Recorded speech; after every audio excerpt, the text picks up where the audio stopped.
हरे कृष्णा, राधे राधे। दोस्तों, आप सभी लोगों का स्वागत है हमारे YouTube चैनल शिखा भक्ति धारा में। आप सभी लोगों को करवा चौथ की हार्दिक शुभकामनाएं।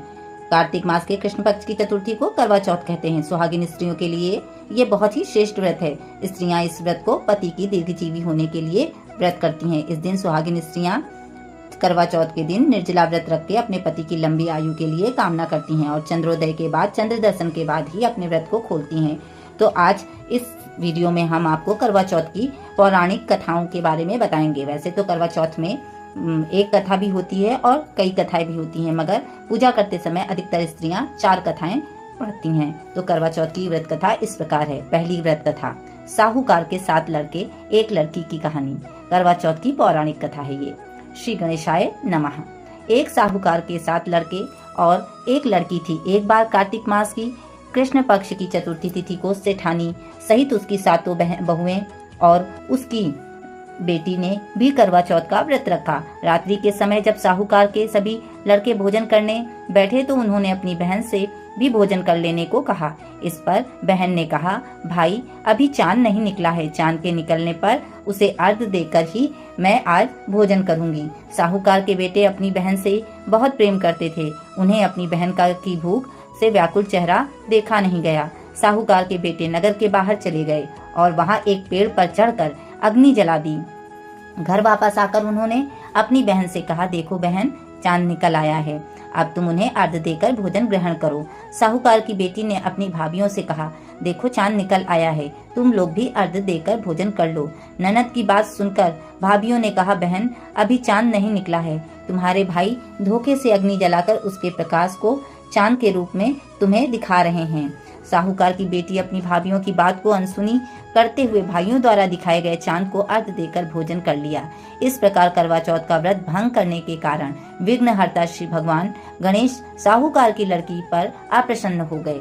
गणेश जी की अप्रसन्नता के कारण उस लड़की का पति बीमार पड़ गया और घर में बचा हुआ सारा धन उसकी बीमारी में लग गया। साहूकार की बेटी को जब अपने किए हुए दोषों का पता लगा तो उसे बहुत पश्चाताप हुआ। उसने गणेश जी से क्षमा प्रार्थना की और फिर से विधि विधान से पूर्वक चतुर्थी का व्रत शुरू कर दिया। उसने उपस्थित सभी लोगों का श्रद्धानुसार आदर किया और तदुपरांत उनसे आशीर्वाद ग्रहण किया। इस प्रकार उस लड़की के श्रद्धा भक्ति को देखकर एकदंत भगवान श्री गणेश जी उस पर प्रसन्न हो गए और उसके पति को जीवन दान प्रदान किया। उसे सभी प्रकार के रोगों से मुक्त करके धन संपत्ति और वैभव से युक्त कर दिया। बोलो करवा चौथ माता की जय। जिस प्रकार भगवान ने उस पर कृपा की है, उसी प्रकार करवा माता सभी पर कृपा करें। इस प्रकार करवा चौथ की प्रथम व्रत कथा समाप्त हुई। अब दूसरी व्रत कथा। दूसरी व्रत कथा द्रौपदी को श्री कृष्ण ने सुनाई शिव पार्वती कथा है। एक बार अर्जुन नीलगिरी पर तपस्या करने गए। द्रौपदी ने सोचा कि यहाँ हर समय अनेक प्रकार की विघ्न बाधाएं आती रहती हैं, उनके शमन के लिए अर्जुन तो यहाँ है ही नहीं, अतः कोई उपाय करना चाहिए। ये सोचकर उन्होंने भगवान श्री कृष्ण का ध्यान किया। भगवान वहां पर उपस्थित हुए तो द्रौपदी ने अपने कष्टों के निवारण हेतु कोई उपाय बताने को कहा। इस पर श्री कृष्ण बोले, एक बार पार्वती जी ने भी शिव जी से यही प्रश्न किया था, तो उन्होंने कहा था कि करवा चौथ का व्रत गृहस्थी में आने वाली छोटी मोटी विघ्न बाधाओं को दूर करने वाला है। ये पित्त प्रकोप को भी दूर करता है। फिर श्री कृष्ण ने द्रौपदी को एक कथा सुनाई। प्राचीन काल में एक धर्मपरायण ब्राह्मण के 7 पुत्र और एक पुत्री थी। बड़ी होने पर पुत्री का विवाह कर दिया गया। कार्तिक की चतुर्थी को कन्या ने व्रत रखा करवा चौथ का। 7 भाइयों की लाडली बहन को चंद्रोदय से पहले ही भूख सताने लगी। उसका फूल सा चेहरा मुरझा गया। भाइयों के लिए बहन की ये वेदना असहनीय थी, अतः वे कुछ उपाय सोचने लगे। उन्होंने बहन से चंद्रोदय से पहले ही भोजन करने को कहा, पर बहन ना मानी। तब भाइयों ने स्नेहवश पीपल के वृक्ष में की आड़ में प्रकाश करके कहा, देखो चंद्रोदय हो गया, उठो अर्घ देकर भोजन करो। बहन उठी और चंद्रमा को अर्घ देकर भोजन कर लिया। भोजन करते ही उसका पति मर गया। वो रोने और चिल्लाने लगी। देवयोग से इंद्राणी देव दासियों के साथ वहां से जा रही थी। रोने की आवाज सुन वे वहां गईं और उससे रोने का कारण पूछा। ब्राह्मण कन्या ने सब हाल कह सुनाया। तब इंद्राणी ने कहा, तुमने करवा चौथ के व्रत में चंद्रोदय से पूर्व ही अन्न जल ग्रहण कर लिया, इसी से तुम्हारे पति की मृत्यु हुई है। अब यदि तुम मृत पति की सेवा करती हुई 12 महीनों तक प्रत्येक चौथ को यथाविधि व्रत करो, फिर करवा चौथ को विधिवत गौरी शिव गणेश कार्तिकेय सहित चंद्रमा का पूजन करो और चंद्रोदय के बाद अर्घ देकर अन्न जल ग्रहण करो तो तुम्हारे पति अवश्य जीवित हो उठेंगे।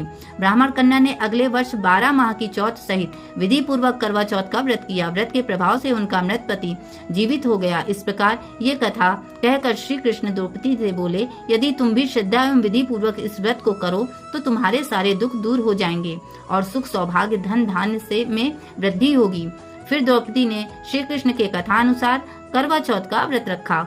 उस व्रत के प्रभाव से महाभारत के युद्धों में कौरवों की हार तथा पांडवों की जीत हुई। इस प्रकार करवा चौथ की द्वितीय व्रत कथा पूर्ण हुई। अब करवा चौथ की तीसरी कथा। एक ब्राह्मण परिवार में 7 बहुएं थीं। 6 बहुओं के मायके वाले बहुत अमीर थे, इसी कारण ससुराल में उनका बड़ा मान था, परंतु छोटी के मायके में कोई न था। वह घर का सारा काम काज करती, सबकी सेवा करती, पर कोई भी उससे प्यार नहीं करता। सभी दुत्कारते रहते। 30 त्योहारों पर भी जब उसके मायके से कोई न आता तो वो बहुत दुखी होती। हर वर्ष की तरह इस वर्ष भी करवा चौथ का व्रत आया।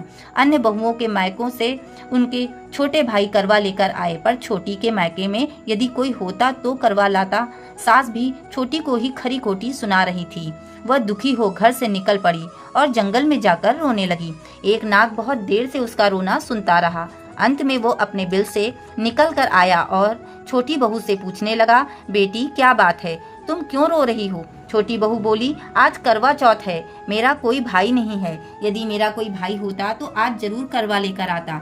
नाग को छोटी बहू पे दया आई। नाग ने कहा, बेटी तुम घर चलो, मैं अभी करवा लेकर आता हूँ। थोड़ी देर बाद नाग ससुराल पहुँचा। ससुराल वाले इतना सामान देखकर चकित हो गए। सास भी बहुत प्रसन्न हुई। सास ने प्रसन्न मन से छोटी बहू को नाग देवता के साथ भेज दिया। नाग देवता ने छोटी बहू को अपना सारा महल दिखाया और कहा, जितने दिन चाहो आराम से रहो, मन चाहा खाओ, मन चाहा पहनो, पर एक बात याद रखना, सामने रखी नांद कभी मत खोलना। छोटी बहू सारा समय महल में आराम से काटती, पर नांद के बारे में उसकी उत्सुकता बढ़ती जाती थी। एक दिन जब घर पर कोई न था, उसने नांद को उठाकर देखा तो हजारों छोटे छोटे सांप के बच्चे इधर उधर रेंगने लगे। उसने जल्दी ही नांद ढक दी। जल्दी से एक सांप की पूंछ नांद के नीचे आकर कट गई। शाम को नाग के आने पर छोटी ने अपनी गलती स्वीकार कर ली। नाग ने भी उसे क्षमा कर दिया। जब छोटी ने ससुराल जाने की इच्छा की तो उसे धन रत्न आदि देकर विदा किया। छोटी के ससुराल में अब उसकी बड़ी इज्जत होने लगी। जिस सांप की पूंछ कटी थी उससे सभी बंडा कहकर तंग करते। एक दिन उसने अपनी माँ से पूछा कि मेरी पूंछ कैसे कटी। माँ ने कहा कि छोटी बहू के नांद उठाने और जल्दी में रखने में ही तुम्हारी पूंछ कटी है। तो वो बोला कि मैं छोटी से बदला लूंगा। माँ के बहुत समझाने पर भी वह एक दिन चुपचाप छोटी के घर जा पहुंच छुपा और मौका पाकर उसे काटने की सोचने लगा। वहाँ छोटी बहू और उसकी सास में किसी बात को लेकर बहस हो रही थी। तो छोटी कसम खा खा कर कह रही थी कि मैंने ऐसा नहीं किया। वो कह रही थी कि मुझे बंडा भैया से प्यारा कोई नहीं है, उन्हीं की कसम खाकर कहती हूँ कि मैंने ऐसा नहीं किया। बंडा ने जब ये सुना तो सोचने लगा, जो मुझे इतना प्यार करती है मैं उसे ही काटने आया हूँ। वो चुपचाप घर चला आ गया। माँ ने पूछा, ले आए बहन से बदला? वो कहने लगा, माँ बहन से कैसा बदला? तभी से बंडा भाई व छोटी बहन हुए। भाई प्रतिवर्ष चौथ के दिन करवा लेकर जाता, वह बहन बड़े प्यार से करवा चौथ का व्रत करती। इस प्रकार से करवा चौथ की तीसरी कथा समाप्त हुई। अब चौथी कथा पतिव्रता करवा धोबिन की कथा है। तो कथा प्रारंभ करते हैं।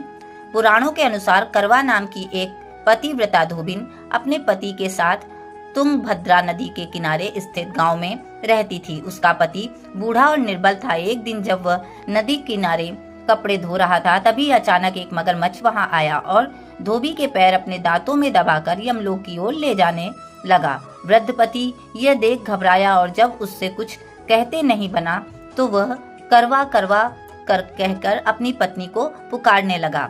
पति की पुकार सुनकर धोबिन करवा वहां पहुंची तो मगरमच्छ उसके पति को यमलोक पहुंचाने ही वाला था। तब करवा ने मगरमच्छ को कच्चे धागे से बांध दिया और मगरमच्छ को लेकर यमराज के द्वार पर पहुंची। उसने यमराज से अपने पति की रक्षा करने की गुहार लगाई और बोली, हे भगवान, मगरमच्छ ने मेरे पति के पैर पकड़ लिए हैं। आप मगरमच्छ को इस अपराध का दंड स्वरूप नरक भेज दें। करवा की पुकार सुन यमराज ने कहा, अभी मगर की आयु शेष है, मैं उसे अभी यमलोक नहीं भेज सकता।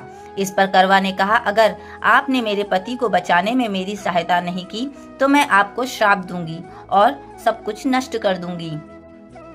करवा का साहस देखकर यमराज भी डर गए और मगर को यमपुरी भेज दिया। साथ ही करवा के पति को दीर्घायु होने का वरदान दिया। तब से कार्तिक कृष्ण की चतुर्थी को करवा चौथ व्रत का प्रचलन में आया, जिससे इस आधुनिक युग में भी महिलाएं अपनी पूरी भक्ति भाव से साथ करती हैं और भगवान से अपनी पति की लंबी उम्र की कामना करती हैं। इस प्रकार से करवा चौथ की कथा समापन होती है। माता करवा की कृपा और श्री गणेश की कृपा सभी पर इसी प्रकार बनी रहे। तो इस प्रकार से हमने अपने इस वीडियो में जो भी कथा सुनाई है और आप सभी लोगों को अच्छी लगी हो, वीडियो पसंद आया हो, तो प्लीज लाइक करना, शेयर करना व सब्सक्राइब करना बिल्कुल ना भूलें। राधे राधे।